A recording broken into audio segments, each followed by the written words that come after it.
La voici, la première sainte australienne. Véritable événement national, la canonisation de Mary MacKillop, née en 1842 et qui consacra sa vie à l'éducation des plus déshérités, a attiré pas moins de 8000 compatriotes ce dimanche au Vatican. Un moment de joie et d'émotion partagé par les pèlerins venus d'Espagne, de Pologne, du Québec ou encore d'Italie, dont étaient originaires les 5 autres religieux canonisés en même temps.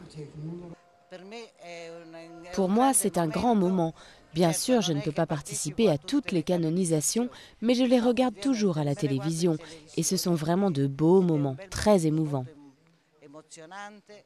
En tout, 50 000 fidèles ont assisté à l'homélie du pape devant la basilique Saint-Pierre, ornée pour l'occasion des portraits de ces 6 nouveaux saints, dont celui de frère André Bessette, un Québécois, fondateur de l'oratoire Saint-Joseph du Mont-Royal. Il fut le témoin d'innombrables guérisons et conversions. Ne cherchez pas à vous faire enlever les épreuves, disait-il. Demandez plutôt la grâce de bien les supporter. Première étape de ce long chemin vers la canonisation, la béatification pour laquelle la reconnaissance d'un miracle est nécessaire. Pour être canonisé, un deuxième est ensuite nécessaire.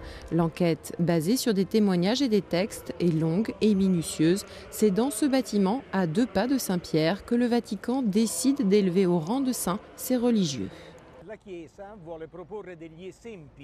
L'Église souhaite proposer un exemple aux croyants des personnes qui ont exercé leur vertu chrétienne à un niveau héroïque.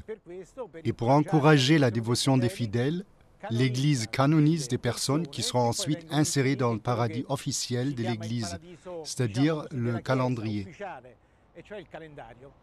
En tout, 34 saints ont été proclamés par Benoît XVI depuis le début de son pontificat le 19 avril 2005. Un ralentissement net par rapport à Jean-Paul II qui, en 27 ans de pontificat, en avait canonisé quelques 482. Jean-Paul II, dont la propre canonisation pourrait justement être accélérée, selon les récentes déclarations du président polonais Bronisław Komorowski.